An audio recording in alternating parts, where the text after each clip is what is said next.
The first song I ever performed that I wrote, I performed at a talent show at school, and it was called Wednesdays Are the Worst Days of My Life.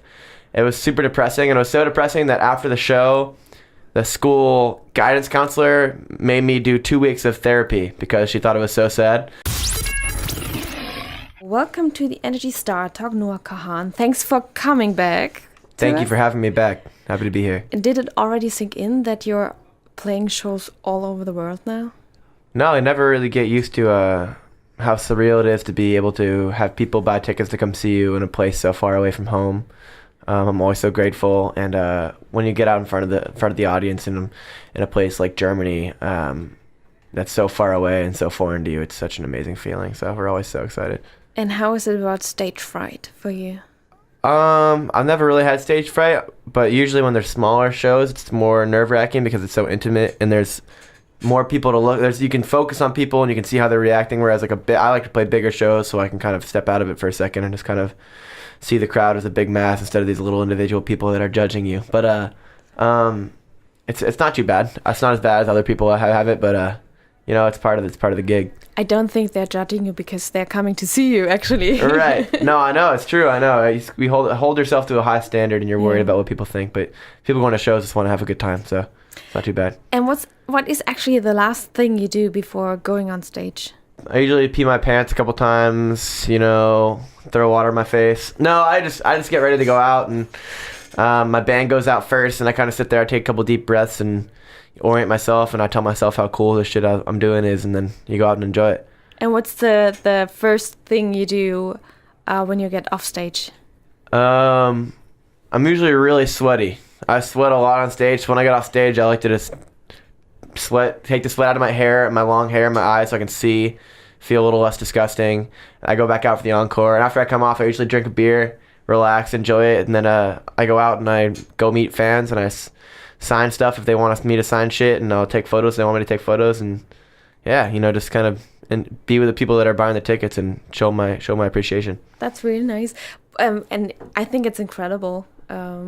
What are actually your friends from school saying, or your friends from home?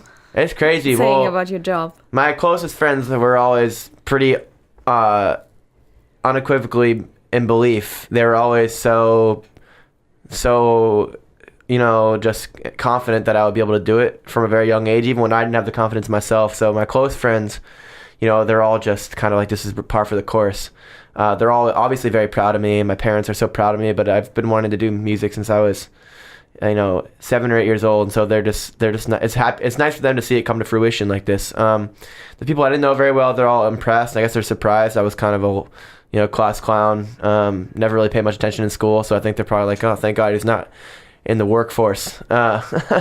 So people are stoked, and it's cool to go back home and have people be so supportive, and it's been great. And I read that you began writing songs when you were 8.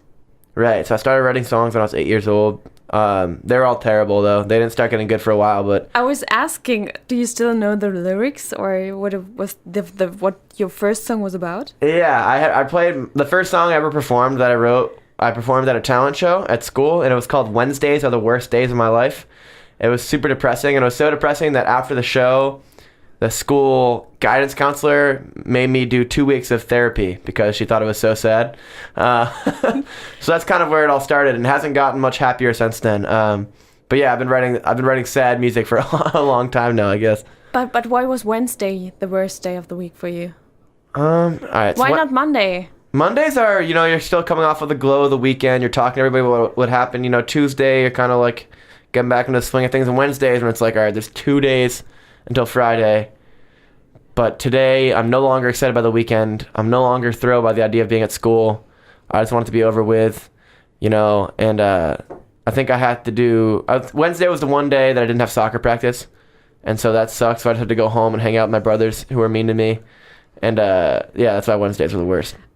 And you have a new single here in Germany. It's False Confidence. Tell us a bit about that one.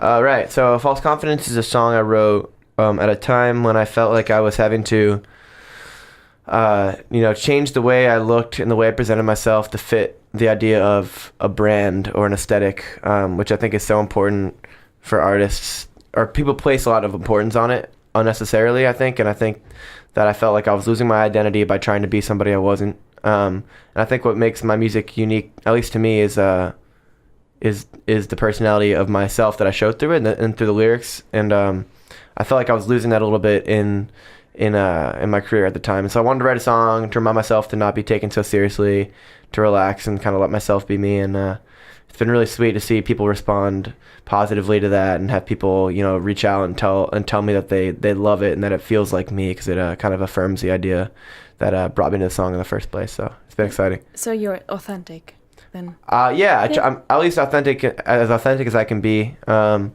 don't know if I'm unique or original, but I'm trying to be myself, and if I can do that, then I can be happy.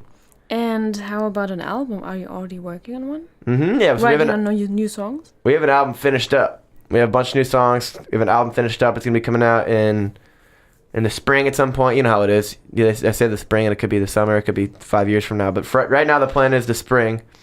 I'm trying to keep my label to that.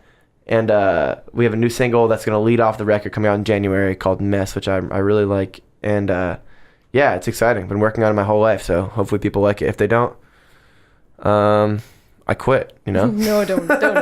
Please don't.